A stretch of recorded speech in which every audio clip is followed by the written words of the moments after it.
सभी को। चलिए, लास्ट में रोग पढ़ रहे थे पौधों के।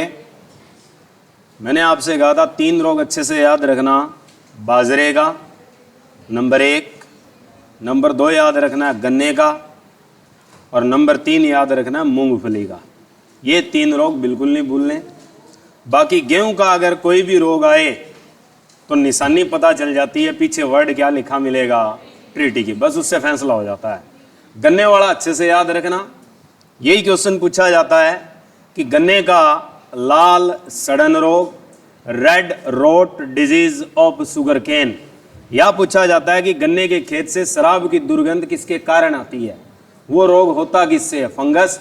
अब जैसे गन्ना लगा हुआ है, गन्ने के खेत के पास से गुजरोगे तो आपको शराब जैसी दुर्गंध आए तो समझ जाना उसमें फंगल डिसीज है। और इन्हीं दिनों आकर सबसे ज़्यादा फंगल डिसीज का प्रकोप होता है गन्ने पे। और गन्ना और गेहूं दोनों एक ही परिवार के सदस्य हैं। मैंने बताया था कौन से परिवार के हैं? ग्रेमिनी। और कब है दोनों के दोनों? गर्मी में। कटाई कब होती है दोनों की? गर्मी में। ठीक है। उसके बाद हमारे पास आता है दान का रोग, कि जो दान का रोग होता है वो बहुत इंपॉर्टेंट है, जिसे कहते क्या हैं? Brown spot of leaf. कि ब्राउन स्पॉट ऑफ लीफ कहा जाता है पत्तियों का बुरा धब्बा रोग। पत्ती का बुरा धब्बा रोग, कि ये आपके पास किस फसल से जुड़ा हुआ है? तो पत्ती का जो बुरा धब्बा रोग है ये आपका धान की खेत में होता है। और होता किसके कारण? हम किसको पढ़ रहे हैं? कवक। तो ये फंगस के कारण होता है। और फंगस के कारण फिर धीरे धीरे आगे प्रकोप बढ़ जाता है किसका? पत्ती लपेट। ठीक है, झुलसा रोग बन जाता है वही। ठीक है। और होता किसके कारण है? कौन से कवक के कारण होता है? तो हेलमिन्थोस्पोरियम, हेलमिन्थोस्पोरियम ओराइजी के कारण होता है। क्योंकि आपको पता है दान का वैज्ञानिक नाम जब लिखा जाता है तो उसमें क्या वर्ड आता है? ओराइजा। तो इसलिए धान और गेहूं के 2 रोग की तो पहली निशानी यही है, एक तो शब्द ट्रीटी की मिल जाए हमें, और एक वर्ड क्या मिल जाए हमें पीछे? ओराइजा या ओराइजी। ठीक है। इससे पहचान हो जाती है कि ये रोग चावल का और किसका है? गेहूं का। ठीक है। उसके बाद हमारे पास आता है बाजरे का सम्मट रोग। बाजरे का जो सम्मट रोग है ये किसके कारण होता है? ये होता तो कवक के कारण ही है। कौन से कवक के कारण होता है? तो ये होता है टोलियोस्पोरियम। टोलियोस्पोरियम नामक कवक के कारण बाजरे का कौन सा रोग होता है? सम्मट। और इसी तरीके से एक आता है बाजरे का एर्गोट। एर्गोट शब्द कहीं आ जाए याद ही रखना है, क्योंकि एर्गोट वर्ड कहीं भी हो आपके लिए ये पक्का ही कर दो, इसमें कवक याद ना रखना चाहे। एर्गोट शब्द कहाँ हो और उत्तर पूछे इसका क्या आएगा, तो आपने जवाब क्या देना है? कवक ही देना है। कि एर्गोट हमेशा किससे पैदा होता है? फंगस से होता है। ठीक है। और जिसमें एर्गोट जो स्पेशल आपको याद रखना वो मैंने लिखवाया था। कौन सा एर्गोट याद रखना आपको? गर्भाशय संकुचन के लिए, यूटेरस कॉन्ट्रैक्शन के लिए, गर्भपात के लिए जो एर्गोट प्रयोग किया जाता है मेडिसिनल के तौर पर, वो आपका किससे प्राप्त होता है? वो मैंने आपको लिखवाया था कल। ठीक है। यानी क्लेविसेप्स परपुरिया नामक कवक से क्या पैदा किया जाता है। और ख़ास तौर पर इसमें इस्तेमाल किसको किया जाता है वो भी आप याद रखना, राई। राई का इस्तेमाल होता है किसको बनाने में? एर्गोट। जो कौन सा एर्गोट है किसके लिए प्रयोग कर रहे हो आप? गर्भाशय संकुचन के लिए। कि गर्भाशय संकुचन के लिए जो आपका एर्गोट पैदा किया जाता है वो किससे किया जाता है? पहला क्वेश्चन तो ये बनता है कवक। और वो किस से मिलता है? तो वो आपका ऑप्शन बनता है राई। और कौन से कवक से होता है ये आपको मैंने कल लिखवाया था। क्या था आपके पास? क्लेविसेप्स परपुरिया। तो क्लेविसेप्स परपुरिया नामक एक ऐसा कवक है जो हमें राई से क्या देता है? एर्गोट। एर्गोट का मतलब है राख नुमा पाउडर पैदा हो जाता है। किससे? राई से। जहां कहीं भी फंगस लगती है वहां धीरे धीरे वो चीज किस में बदलने लगती है? पाउडर में बदलने लगती है। तो उसी को हम क्या कहते हैं? एर्गोट। इसी तरीके से अरहर का भी झुलसा रोग आता है। पूछा जाता है किससे होता है? ये भी सिंपल याद रख लो। अरहर, अगर आपसे पूछे अरहर कौन सी फसल है, क्वेश्चन आता है ये, अरहर कौन सी फसल है, खरीफ की है कि रब्बी की है? बहुत तगड़ा क्वेश्चन है, आया हुआ भी है कि अरहर कौन सी फसल है। अरहर कब बोई जाती है? अब बोई जाएगी नरमे के साथ। आप कहते हैं ना अरहर, तो ये अरहर जो होती है ये अरहर होती है। अरहर कब बोई जाती है? अब जो मौसम है कौन सा है? खरीफ का। खरीफ का मतलब होता है कि जो खराब ज़्यादा हो। खराब ज़्यादा दो ही चीज़ों से हो सकती है, या तो गर्मी ज़्यादा पड़ जाए और या क्या बारिश ज़्यादा हो जाए। रब्बी का मतलब है रब के भरोसे, जिस टाइम बारिश सबसे कम हो, ठीक है, वो होती है सर्दियाँ वाली। ठीक है, तो अरहर का जो झुलसा रोग होता है किसके कारण होता है? ये आता है कि अरहर का झुलसा रोग किसके कारण है? ये भी आपका कवक के कारण है। कौन सा कवक होता है? फ्यूजेरियम ऑक्सीस्पोरियम। पूछ भी लिया जाए तो आप बता सकते हो फ्यूजेरियम, और प्लस याद रखना है ऑक्सीस्पोरियम। ये चाहे आप पीछे वाले नाम याद मत रखना, ये चीज जरूरी है आपके लिए। जहां बताया इंपॉर्टेंट वो है, वो टैग कर लेना। जैसे एक तो गन्ना, बाजरा और खास तौर पर मूंगफली। उसके बाद आता है हमारे पास आलू का वार्ट रोग, वार्ट डिजीज ऑफ पोटैटो। ये भी किसके कारण होती है? कवक।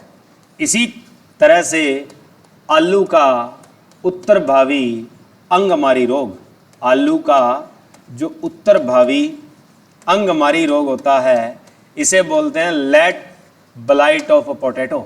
कि लेट ब्लाइट ऑफ पोटैटो होता है आलू का उत्तर भावी अंगमारी रोग। तो यानी late blight of potato. Late blight of potato जो है किसके कारण होता है? यूं पूछता है बस, उत्तर क्या याद रखना आपने? कवक। वैसे आलू का जो ये वार्ट रोग है ये होता है सिनकीट्रियम इंडोबायोटिकम से। और ये पूछ ले कि आलू का उत्तर भावी अंगमारी रोग किससे होता है, तो ये होता है आपके पास फाइटोप्थोरा पर्सेनेटा के कारण। ठीक है, और पर्सेनेटा इन्फेस्टेंस के कारण होता है जो आपका आलू का उत्तर भावी है। इतना कोई पूछता नहीं है, सिंपल तुम्हारे पास ये चीज जरूरी होती है, क्या याद रखना आपने? कवक। ऐसे ही आता है कि पादप का आद गलन रोग, पादप का आद गलन रोग। आद गलन को कहते हैं dampening of disease of all plant caused by. तो यानी डैम्पनिंग ऑफ जो होती है पौधों में, आद गलन जो होता है, यानी इसमें जड़ से फिर तने की ओर बढ़ता है और पौधा क्या है? गिर जाता है गड़ के। तो ये आपका आद गलन रोग है। होता किसके कारण है? बस ये जरूरी है आपके पास, कवक। कौन से कवक के कारण होता है? तो पाइथियम। ये क्वेश्चन एचएससी ने पूछ रखा है, आद गलन रोग के बारे में पूछ रखा है कि पौधों का आद गलन या डैम्पनिंग ऑफ किससे होती है? तो किससे होती है आपकी? फंगस, या याद रखो कवक। बस इतना याद रखो, पीछे वाला नाम जरूरी नहीं है, जहां जरूरी था वहां आपको बता दिया। अब ये थी कहानी हमारे पास सारी कवक की। अब बात आती है कि कवक जो है औषध बनाने में भी काम आते हैं, और ये वैसे मैंने लिखवा रखा है। कवक जब औषध में काम आते हैं तो खास तौर पर कौन सी औषध प्राप्त की जाती है, और जो इसकी फेमस औषध है जिसके लिए किसी बंदे को नोबेल प्राइज भी दिया गया, और जो आपका कॉम्पिटिटिव एग्जाम में क्वेश्चन उठता है। ठीक है, तो हाँ, तो वो कौन सी आपकी मेडिसिन? खास तौर पर एंटीबायोटिक। एंटीबायोटिक को कहते क्या आप? प्रतिजैविक। कि जो प्रतिजैविक औषधें प्राप्त की जाती है वो किससे होती है, तो उत्तर क्या लगाओगे आप, कवक फंगस से होती है। और इससे मिलने वाली पहली जो एंटीबायोटिक है दुनिया की, प्रथम का मतलब पै से ही मतलब बनता है पेनिसिलिन। तो जो पहली औषध बनी पेनिसिलिन वो आपकी किसने बनाई और किस से प्राप्त करी, ये क्वेश्चन बड़ा फेमस है। तो पेनिसिलिन किसने बनाई थी, अलेक्जेंडर फ्लेमिंग ने, ये लिखवा रखा है मैंने। अलेक्जेंडर फ्लेमिंग ने किस से बनाई, तो पहला तो आंसर है कवक। अगर पूछे कवक कौन सा है तो वो भी आपको लिखवा रखा है मैंने, पेनिसिलियम नोटेटम। इंपॉर्टेंट क्वेश्चन है ये। तो इसके 3 से 4 क्वेश्चन बनते हैं, इंपॉर्टेंट है कि सर्वाधिक प्रतिजैविक औषध प्राप्त होती है किससे, आपका आंसर है कवक फंगस। दूसरा पूछे पहली प्रतिजैविक कौन सी है, तो पहली का मतलब पै का मतलब पेनिसिलिन, किसने बनाई है, अलेक्जेंड्रा फ्लेमिंग ने, और किससे बनाई है, पेनिसिलियम नामक कवक से बनाई है। ठीक है। अब उसके बाद और भी बहुत सारी ऐसी दवाइयां हैं जो एंटीबायोटिक है। कोई 2-4 एंटीबायोटिक दवाइयों के नाम बताओ जो आप डेली लाइफ में सबसे ज़्यादा खाते हो। डॉक्टर जैसे ही तुम्हें जुकाम होता है, ठीक है, छाती बजती है, डॉक्टर एक दवा दे देता है कैप्सूल के तौर पे, वो कौन सी होती है, एमोक्सिसिलिन। ठीक है। तो आपसे पूछा जाए कि सर्वाधिक प्रयुक्त में साधारणतया प्रयोग होने वाली एंटीबायोटिक हम घरों पे लेके आते हैं, कौन सी लेके आते हैं, एमोक्सिसिलिन। एक क्या है, जब गले वगैरह में दिक्कत हो तो एक खास एंटीबायोटिक दी जाती है और रिकमेंड की जाती है अकॉर्डिंग टू पर फिजिशियन मेडिसिनल, डॉक्टर के द्वारा। वो आपको 3 टैबलेट देता है और कहता है कि आपको एक रोज लेनी है, और लगभग आप 3 दिन में ठीक हो जाते हो। तो वो कौन सी गोली होती है, उसका क्वेश्चन आता है एग्जाम में कि बताइए निम्नलिखित में से कौन सी एंटीबायोटिक है, और जिसका क्वेश्चन ग्रुप डी में पूछा था, एजिथ्रोमाइसिन।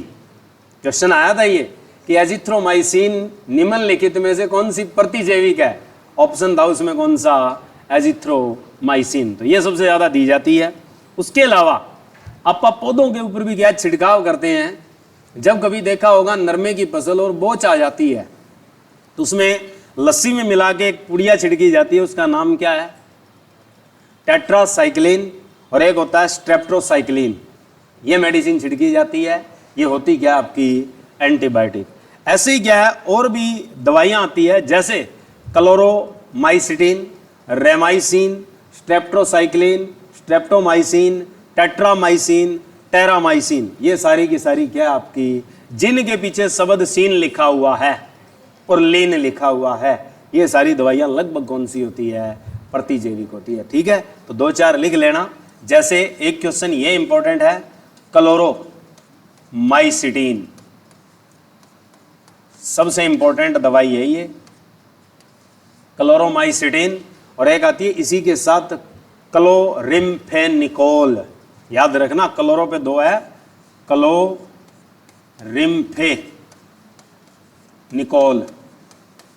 क्लोरिम्फेनिकोल और क्लोरोमाइसिटिन दोनों की दोनों क्या है, एंटीबायोटिक है। ये सबसे धाकड़ है, बहुत इंपॉर्टेंट है क्लोरिम्फेनिकोल। ठीक है। इसी के अलावा रेमाइसिन याद रखनी है, रेमाक्लोनिस्ट्रेट, ट्रिक याद रख सकते हो। रेमा का मतलब रेमाइसिन, कलोनी क्लोरोमाइसिटिन और क्लोरिम्फेनिकोल, स्ट्रेट का मतलब है स्ट्रेप्टोमाइसिन, स्ट्रेप्टोमाइसिन। और ट्रे में एक वर्ड होता है टेट्रामाइसिन, और एक है टेरामाइसिन। तो ये जो पीछे सीन वाली है, ये ज़्यादातर, और टीन सीन ऐसे शब्द आए, ये सारी की सारी कैसी आपकी एंटीबायोटिक। ठीक है। एजिथ्रोमाइसिन आ गया ना पीछे सीन, एमोक्सिसिलिन इन आ गया, तो ये सारी की सारी दवाइयाँ कौन सी आपकी एंटीबायोटिक। एजिथ्रोमाइसिन का क्वेश्चन आया था, याद रख लेना, एजिथ्रोमाइसिन का क्वेश्चन पूछा गया है कि एजिथ्रोमाइसिन क्या है, यानी निम्नलिखित में से एंटीबायोटिक पूछी थी, उसमें ऑप्शन था ये एजिथ्रोमाइसिन। तो एजिथ्रोमाइसिन आपकी क्या होती है, प्रतिजैविक। तो सबसे इंपॉर्टेंट क्वेश्चन ये है ये प्रतिजैविक कहाँ से प्राप्त होती है, ये आपने जरूर याद रखना है, कवक से होती है। ये क्वेश्चन सबसे फेमस है और पहला क्वेश्चन जरूर बनता है, पहली प्रतिजैविक कौन सी है और इसको बनाया किसने और बनाया किससे, ये नहीं भूलना, बाकी अपने आप काम चल जाएगा। ठीक है, आगे अब बात आती है कवक के जनन की, कि जो कवकों के प्रजनन में बात की जाए कि कवकों के प्रजनन कितने प्रकार के हैं।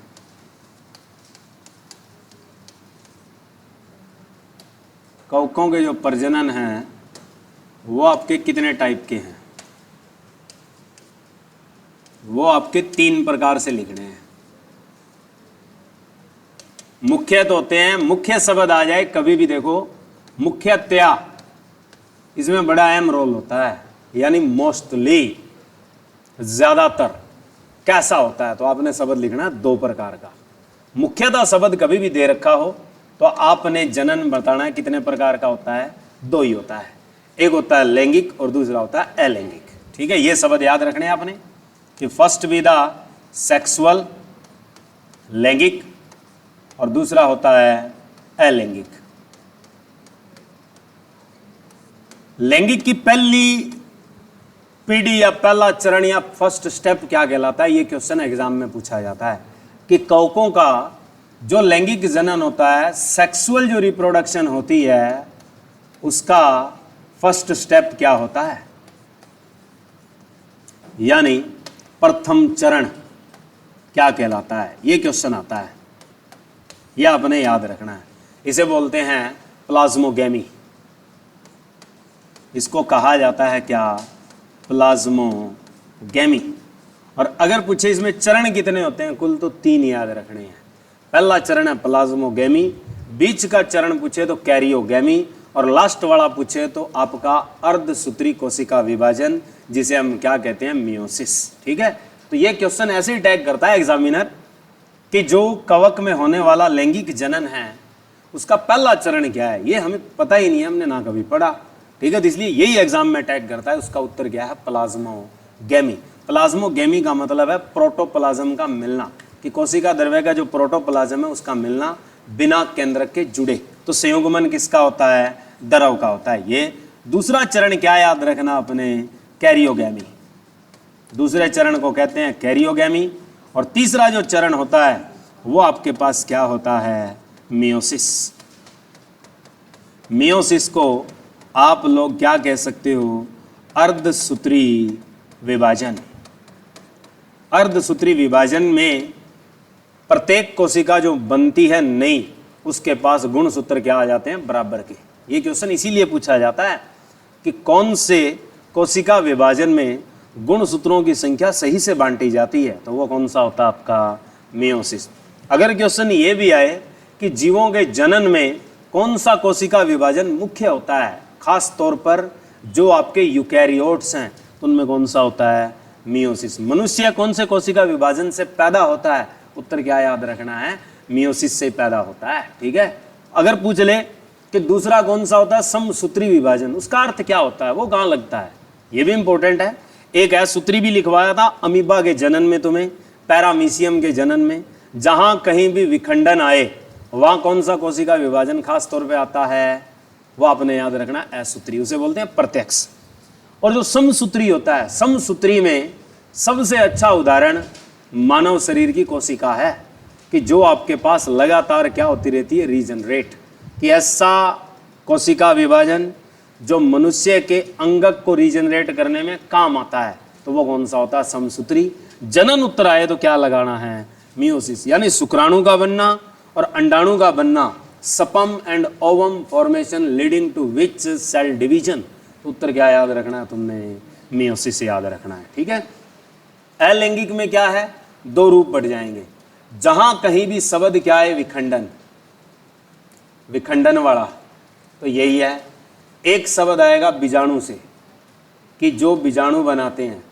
ठीक है, ये दोनों के दोनों किस में आते हैं, अलैंगिक। विखंडन का शब्द किसके साथ जुड़ता है, कायिक वेजिटेटिव के साथ। याद रखना कि जो विखंडन वाला खेल है, इसका नया नाम क्या रख दिया जाता है, कायिक। तो इसीलिए एक नया क्वेश्चन पैदा हो जाता है कि कवक में जनन प्राय कितने प्रकार के होते हैं, तो अब हम कह सकते हैं 3। मुख्यतः पूछे तो 2, साधारण पूछे तो उत्तर क्या याद रखने हैं, 3। पहला है लैंगिक, दूसरा क्या याद रखना है, अलैंगिक, और तीसरा शब्द क्या याद रखना है, कायिक। तो क्वेश्चन कायिक पे अटकता है कि कवक में निम्नलिखित में से कौन सा जनन सुलभ है। उसमें उत्तर आएगा लैंगिक भी होता है, अलैंगिक भी होता है और कायिक भी होता है। अब वो नीचे ऑप्शन बनाता है कि केवल 1 और 2 ही ठीक है, 1, 2 और 3 ठीक है, केवल 2 और 3 ठीक है, या इनमें से कोई नहीं, यूं पूछता है। तब आपने याद क्या रखना है, लैंगिक भी, अलैंगिक भी, और क्या याद रखना है, कायिक भी। ठीक है, ये जनन जरूरी होते हैं, इंपॉर्टेंट है। ये कहानी थी सारी की सारी कवक की। कवक कंप्लीट हो गया। अब हमारे पास एक नया जगत पढ़ते हैं हम, जो 2 के बीच की कड़ी है, जिसका नाम क्या है, लाइकेन। तो लाइकेन किन 2 से मिलकर पैदा होता है, हाँ, और लाइकेन शब्द किसने दिया ये भी जरूरी है। लाइकेन का जो रहने का ये संबंध होता है, इसे कहते क्या है, भोजन लाभदायक या लाभप्रद होते हैं एक दूसरे के लिए, उसे क्या कहते हैं, और ये संबंध कहलाता क्या है। ये कई तरह के क्वेश्चन उठते हैं। तो पहली चीज, लाइकेन एक तरह का संबंध है, एक तरह का सहजीवन है, और एक तरह की सहक्रिया है। ऐसे पढ़ते हैं कि संबंध किस किस का और उसे कहते क्या है। संबंध 2 चीजों का था, शैवाल का और किसका, कवक का। कि लाइकेन जो है वो किन 2 से मिलकर बनती है, शैवाल, और प्लस किससे मिलती है, कवक। यानी एल्गी और प्लस क्या होती है, फंगी, दोनों मिलाकर बनाते हैं। इसी को हम क्या कहते हैं, लाइकेन। अब बात पूछे कि ये संबंध क्या कहलाता है, तो संबंध इसे बोलते हैं हेलोटिज्म। ये संबंध हेलोटिज्म होता है जब इन दोनों का सहजीवन या सहवास, यानी पूरी जिंदगी एक दूसरे के साथ रहना, उसी को सहवास या सहजीवन कहते हैं। और इंग्लिश में इसे क्या कहते हैं, सिम्बायोटिक। ये क्या कहलाती है, सिम्बायोटिक कहलाती है, सिम्बायोसिस कहलाती है। और आपसे पूछे सहक्रिया क्या होती है, क्रिया का मतलब एक दूसरे के लिए कुछ देना, कि शैवाल कवक को क्या देगी और कवक शैवाल को क्या देगा। तो क्या देते हैं आपस में ये, एक दूसरे को सहयोग। सहयोग का मतलब क्या है, जैसे कवक का लिखवाया था कि कवक शैवाल को क्या देता है, पानी, नंबर 2 क्या देता है, खनिज लवण, नंबर 3 क्या देता है, विटामिन। शैवाल क्या बनाती है, भोजन, भोजन बना के कवक को क्या देती है, कार्बोहाइड्रेट। ये पढ़ा है। उसी को हम क्या कहते हैं, सहक्रिया। इस सहक्रिया का नाम क्या रखा था हमने, सहोपकारी, सहोपकारिता कहते हैं। सहोपकारिता का मतलब क्या होता है इंग्लिश में, म्यूचुअलिज्म। तो ये चीजें आपके पास मोस्ट इंपॉर्टेंट है तीनों, कि एक दूसरे का संबंध हेलोटिज्म कहलाता है। जब दोनों एक साथ रह रहे हैं तो सहजीवन है, उसे सिम्बायोटिक कहते हैं। और सहक्रिया का मतलब होता है एक दूसरे को लाभ पहुंचाना, उसको हम क्या कहते हैं, सहोपकारिता। अब बात आती है कि कवक, ये लिखवा रखा है मैंने, दोबारा नहीं लिखवाते, कि कवक शैवाल को क्या देता है, तो क्या याद रखना है, पानी, खनिज लवण, विटामिन। शैवाल कवक को क्या देती है, भोजन, भोजन क्या होता है, कार्बोहाइड्रेट। बात खत्म। अब बात आती है कि इसका अध्ययन किस में होता है, इसकी स्टडी किस में होती है, लाइकेनोलॉजी में होती है। कि आपके पास इसका जो अध्ययन होता है वो किस में होता है, लाइकेनोलॉजी। अब बात आती है कि ये लाइकेन शब्द किसने दिया, हु गिव्स द वर्ड और टर्म क्वाइंड लाइकेन। तो लाइकेन जो टर्म क्वाइन की है वो किस बंदे ने की है, तो याद रखना अपने थियोफ्रेस्टस। कि जो थियोफ्रेस्टस नाम का बंदा है, ये किसका उत्तराधिकारी था, किसका चेला था। बता रखा है कि थियोफ्रेस्टस किसका उत्तराधिकारी या चेला था, तो एरिस्टोटल का, अरस्तु का ही था। ठीक है, उसी का शिष्य था ये। अब बात आती है कि लाइकेन के प्रकार कितने होते हैं, तो आपने याद रखना है, लाइकेन अगर प्रकार में पूछी जाती है तो कितने प्रकार की होती है, तीन। कौन कौन से प्रकार की होती है ये पता लगता है इसकी संरचना से कि लाइकेन वैसे कैसा जीव है या कैसा पौधा है। ये अगर कभी पूछ ले तो उत्तर क्या दोगे तुम? तो उत्तर याद रखना है थैलस। क्या याद रखना है? थैलस।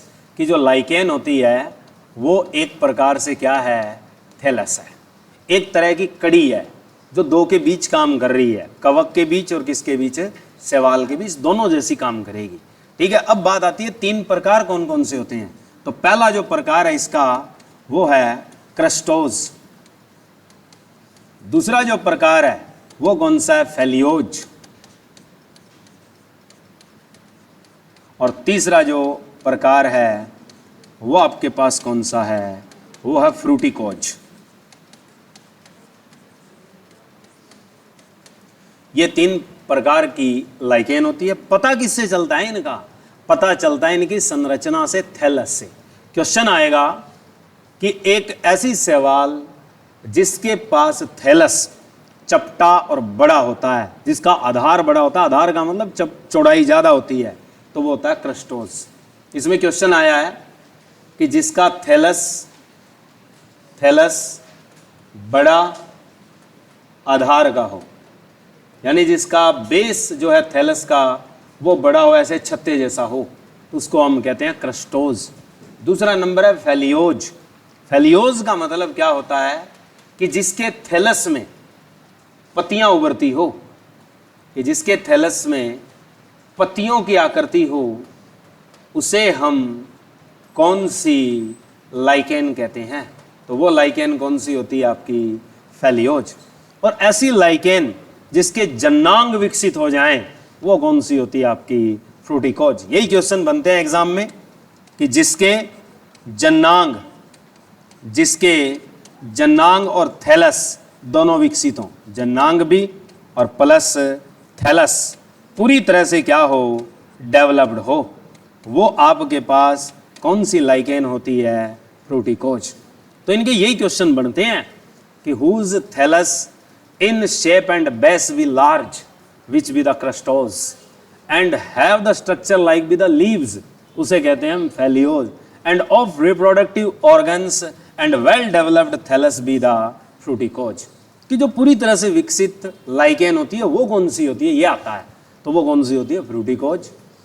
पत्तियों जैसी आकृति वाली होती है तो फेलियोज, और पहली जो है क्रस्टोज, जिसका थैलस ही होता है हिस्सा और जो बड़ा होता है। अब ये तो हो गए प्रकार। अब बात आती है कि जो पेड़ की छाल पर उगती है वो आपकी लाइकेन क्या कहलाती है? ये याद रखना है कि पेड़ों की छाल पर उगने वाली लाइकेन क्या कहलाती है? कि जो बार्क है वो एक तरह से कॉर्टेक्स है। कॉर्टेक्स है तो उसे क्या कहेंगे? कॉर्टिकल्स। कि पेड़ की छाल पर उगने वाली जो लाइकेन है उसको नाम क्या दिया जाता है? कॉर्टिकल्स। और ऐसे ही है कि चट्टानों पे भी उगती है, चट्टानों पर उगने वाली शैवाल। फेमस क्वेश्चन है दोनों कि चट्टानों पर उगने वाली लाइकेन, शैवाल नहीं, इसे बोलते हैं सेक्सिकल्स। चट्टान पे उगती है उसका नाम सेक्सिकल्स, और जो पेड़ों की छाल पर उगती है उसे कहते हैं कॉर्टिकल्स। दो नामक लाइकेन है, दोनों की दोनों इंपॉर्टेंट है। 6 नाम याद रखने हैं। दो नाम तो है कवक के, एक तो लिखवाया था जो गोबर पे उगता है, एक लिखवाया था सींग, बाल, नख और खुर, इनमें उगता है। वो थे 2 टाइप के कवक। वैसे ही 2 टाइप की आएगी लाइकेन, और ऐसे ही 2 टाइप की आगे पढ़ेंगे हम शैवाल। तो 6 नाम याद रखने, ये पूछे जाते हैं। अब लाइकेन एक तरह से क्या काम करता है सबको पता होना चाहिए। लाइकेन जो होता है ये एक तरह का मैंने लिखवाया है, किसका काम करता है? Pollution indicator. और कैसा पॉल्यूशन इंडिकेटर होता है? नेचुरल। नेचुरल का मतलब कैसा? प्राकृतिक। इसे प्राकृतिक प्रदूषक सूचकांक का आंकलन मिला है, इसलिए हम लाइकेन से जब भी पॉल्यूशन का इंडिकेट करेंगे, पहचान करेंगे, तो कौन से पॉल्यूशन की पहचान होती है ये मैंने लिखवाया था, सल्फर डाइऑक्साइड। ये पक्का याद रखना है। ठीक है, ये फेमस क्वेश्चन है इसका। और यही आता है सबसे ज्यादा कि पॉल्यूशन सूचकांक के रूप में जो प्राकृतिक तौर पर प्रयुक्त होता है वह क्या है? लाइकेन है। ठीक है, अब उसके बाद हमारे पास लाइकेन के महत्व क्या क्या है, लाइकेन कहां प्रयोग होती है, यानी इसकी महत्वपूर्णताएं क्या क्या है। तो लाइकेन सबसे पहले छठी क्लास चलो नहीं आई, 7वीं क्लास में तुमने एक चीज पढ़नी प्रारंभ करी थी, अमल और अक्सार। अगर पढ़ा है ढंग से तुमने, 7वीं से 10वीं तक की पढ़ाई अगर ढंग से करी है तो उसमें चैप्टर आया है अमल और अक्सार। 7वीं में भी आता है, 8वीं में पढ़ने को मिलता है और फिर सीधा 10वीं में पढ़ने को मिलता है। तो उसमें आपके पास उसका टेस्ट जो होता है वो किस चीज़ से होता है? क्वेश्चन आता है प्रयोगशाला में अमल और अक्सार के विलयनों की पहचान की जाती है किस से? लिटमस पेपर से।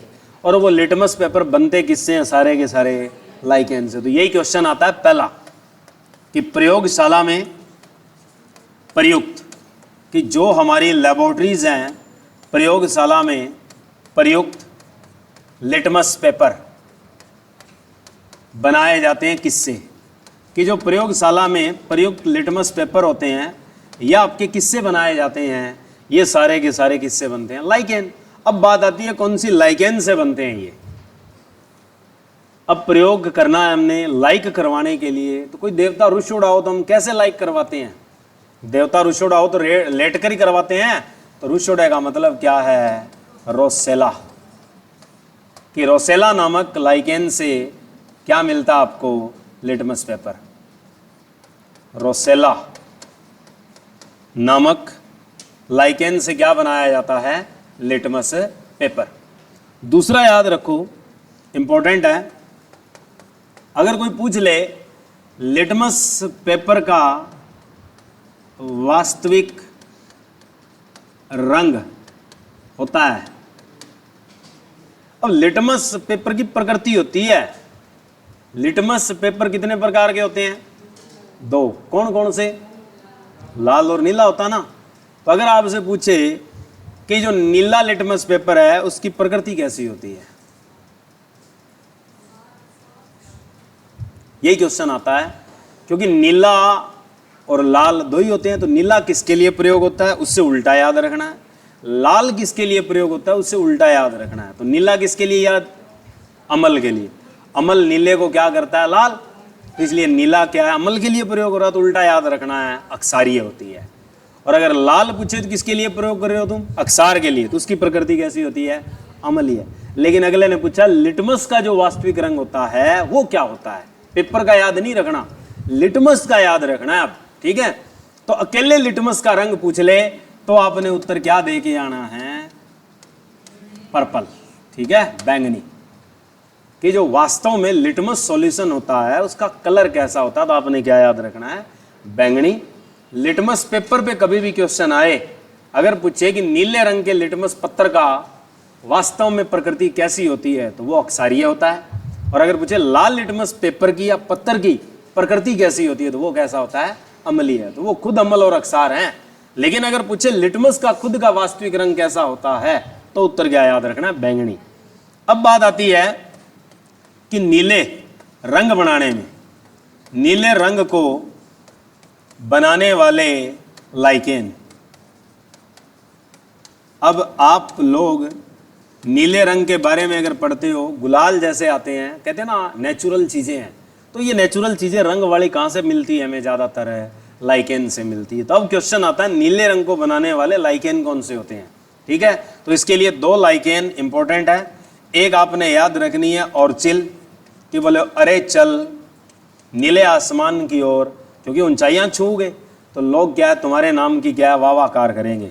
तो दूसरी याद रखना है लोके नोरा, क्योंकि लोग नारा लगाएंगे, वाहवाही करेंगे। ठीक है, तो ऑर्चिल और लोके नोरा 2 ऐसी लाइकेन है जिससे कैसा रंग बनाया जाता है? नीला। इसी तरीके से इत्तर, परफ्यूम, तीसरी महत्वता क्या है परफ्यूम बनाने में, इत्तर बनाने में? कि जो आपके पास परफ्यूम्स बनाए जाते हैं वो किससे बनाए जाते हैं, ये क्वेश्चन आता है। तो परफ्यूम बनाने के लिए सबसे ज़्यादा किसका प्रयोग होता है? लाइकेन का प्रयोग होता है। और ख़ास तौर पर 3 लाइकेन प्रयोग की जाती है। कौन कौन सी? इरबेनिया नंबर 1, इरबेनिया। दूसरी याद रखनी है रेमेनिला, और एक है लोके। नहीं, ये रहने दो, 2 ही याद कर लो। एक सबसे इंपॉर्टेंट है रेमेनिला और एक आपके पास इरबेनिया। 2 याद रखनी है, इरबेनिया और रेमेनिला। ये दोनों की दोनों किसके काम में आती है? इत्र बनाने के। ऐसे ही नंबर 4 याद कर लो, नॉर्वे। Number 1 Norway. नंबर 2 याद रखना है स्वीडन, और तीसरा याद रखना है आइसलैंड, यूरोपीय क्षेत्र के लोग केक बनाने में, कि यहाँ के लोग जो केक बनाने के लिए प्रयोग करते हैं लाइकेन कौन सी है? अब नाम ही ठंडे इलाके हैं, ठंडे इलाकों में बर्फ पड़ती है, इसलिए इनका नाम क्या रखा जाता है? आइसलैंड। तो इसी के नाम से ही एक लाइकेन है जिसको इसी नाम से जानेंगे हम। क्या नाम है? ये आइसलैंड ही है, इसको आइसलैंड ही बोलेंगे। बस पीछे एक शब्द जोड़ना आपको, और उसको बोलते हैं हम लोग मॉस। तो आइसलैंड नामक मॉस जो है, ये कहाँ के लोग केक बनाने में क्वेश्चन यूज होता है, तो ये नॉर्वे, स्वीडन और आइसलैंड जो यूरोपीय क्षेत्र है, वहाँ के लोग केक बनाने के लिए किसका प्रयोग करते हैं? तो पहले याद रखना लाइकेन। कौन सी लाइकेन प्रयोग करते हैं? Iceland moss. ये क्वेश्चन एचएससी ने पूछा है, इंपॉर्टेंट भी है। नंबर 5 आपने याद रखना है आर्कटिक के लोग। आर्कटिक के लोग कौन सी लाइकेन है जिसे वो जैव पदार्थ के रूप में प्रयोग करते हैं? कि आर्कटिक जो है, वहाँ के जो लोग है, जनजाति है, वो कौन सी लाइकेन को जैव पदार्थ के रूप में प्रयोग करती है? पहले तो ये पता होना चाहिए कि आर्कटिक कौन सा हिस्सा है।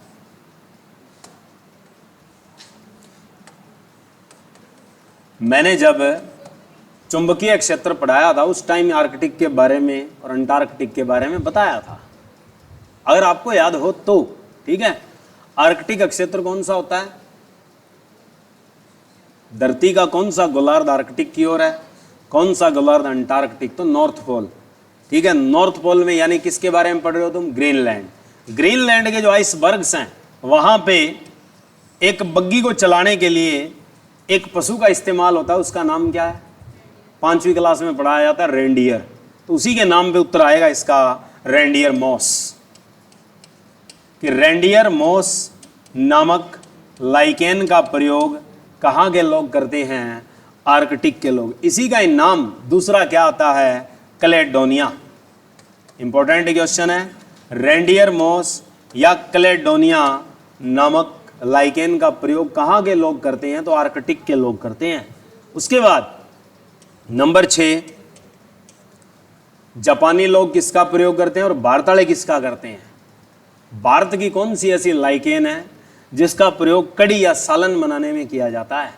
तो आप जापान की और भारत की याद रख सकते हो कि जापान और इंडिया परम मित्र हैं दोनों। किस क्षेत्र से? दक्षिणी भारत से। ऐसे याद रखना है। तो जापान के लोग कौन सी प्रयोग करते हैं? तो जापान के लोग, जापान के बाद शब्द क्या प्रयोग किया है? इंडिया। तो जापान और इंडिया के लोग, तो जापान के बाद शब्द क्या आया है? इंडिया। तो इसको याद रखना है, इंडो कार्पन। जापान के लोग कौन सी लाइकेन का प्रयोग खाद्य पदार्थों में करते हैं? इंडो कार्पन। अब जापान और इंडिया के लोग परम मित्र हैं, कहाँ से? दक्षिणी भारत से।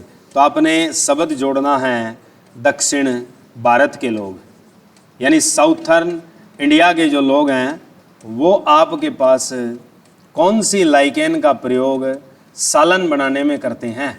तो सालन बनाने के लिए एक शब्द जोड़ा था हमने कि जापान और इंडिया के लोग परम मित्र हैं, कहाँ से? दक्षिणी भारत से। तो परम मित्र हैं तो उससे शब्द याद रखना है परमेलिया।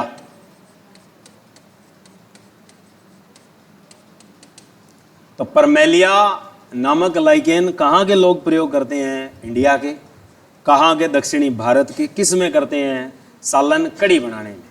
दूसरा आएगा जापान के लोग। जापान के लोग कौन सी लाइकेन प्रयोग करते हैं? इंडोकॉर्पन। ऐसे ही आएगा आर्कटिक। आर्कटिक में पशु याद रख लो, उससे उत्तर याद हो जाता है। कौन सा होता है? रेंडियर। इसी नाम से आती है। उसका दूसरा नाम याद रखो कैलेडोनिया। उसके बाद है नॉर्वे, स्वीडन और आइसलैंड, जो यानी बर्फीले इलाके हैं, वो केक बनाने में। अब नाम ही आइसलैंड आ गया तो उत्तरी आइसलैंड ही है। क्या आएगा? आइसलैंड है, मॉस। ठीक है। और एक ये याद रखना है इत्र बनाने में। और एक खास तौर पे पीछे जो हमने लिखा है लिटमस पत्थर, ये नहीं भूलना। बाकी तो तुम भूल जाओ, कोई फर्क नहीं पड़ता, लेकिन ये नहीं भूलना कि प्रयोगशाला का जो लिटमस पत्थर है किस से बनता है और किस नामक से बनता है। तो उत्तर है लाइकेन से बनता है। कौन सी लाइकेन से बनता है? रोसेला।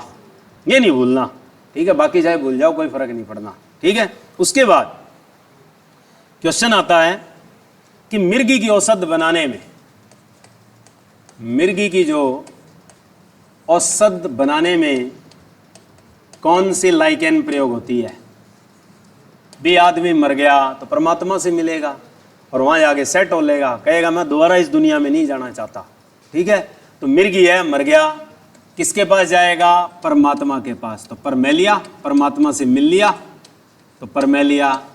फिर उसके बाद जाके सेट हो गया तो क्या है? सेक्सटिलिस। तो सेक्सटिलिस नामक लाइकेन से मिर्गी की औषध तैयार की जाती है।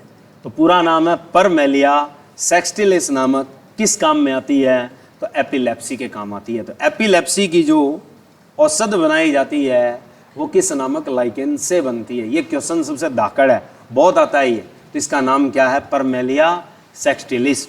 पाई भी सबसे ज्यादा कहाँ जाती है? भारत में। और कौन सी जगह पाई जाती है? थोड़ी देर पहले पढ़ा था, दक्षिणी भारत में। क्योंकि दक्षिणी भारत के लोग किसका प्रयोग करते हैं? परमेलिया का ही तो प्रयोग करते हैं। किसके रूप में? सालन के रूप में। तो परमेलिया सेक्सटिलिस किस काम में ली जाती है? मिर्गी की औषध में। तो ये प्रॉपर्टी थी हमारे पास किसकी? लाइकेन की। तो लाइकेन में सबसे इंपॉर्टेंट चीज है कि लाइकेन संबंध किसका है, उस संबंध को कहते क्या हम? जब वो एक दूसरे को लाभ पहुंचाते हैं तो क्या कहेंगे? क्रिया क्या कहलाती है उनकी?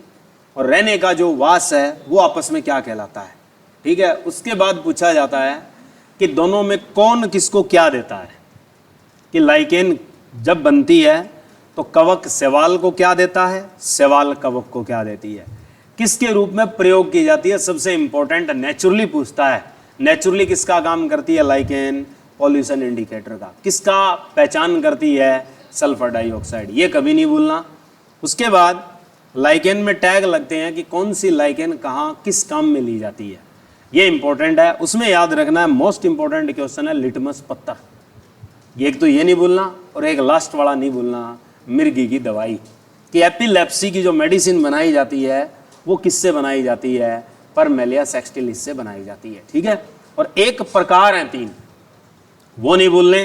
प्रकार में याद रखना है कौन सा? क्रस्टोज, दूसरा है फेलियोज और तीसरा कौन सा? फ्रूटिकोज, ठीक है। उसके बाद बात आती है इनका प्रजनन, कि प्रजनन कैसे होता है, इनका रिप्रोडक्शन कैसे होता है। तो वही 3 शब्द हैं जो हमने कवक के लिए लिख रखे थे पहले। कौन कौन से लिखे थे? लैंगिक प्लस क्या लिखना आपने? अलैंगिक। और एक शब्द और बताया है, क्या याद रखना है? कायिक। बस कभी भी क्वेश्चन आए तो ये 3 टैग दोनों के लिए लगाने हैं। कि कभी भी प्रजनन रिप्रोडक्शन पूछे लाइकेन के लिए तो शब्द ये पक्का है लैंगिक, अलैंगिक और कौन सा? कायिक। और 2 क्वेश्चन मोस्ट इंपॉर्टेंट यही हैं कि छाल पर जो उगती है पेड़ों वाली पे वो लाइकेन किस नाम से जानी जाती है, और चट्टानों पे जो उगती है वो आपकी लाइकेन किस नाम से जानी जाती है, ठीक है। लाइकेन आज तक हमारा खत्म, ठीक है। ये लो आज के लिए इतना।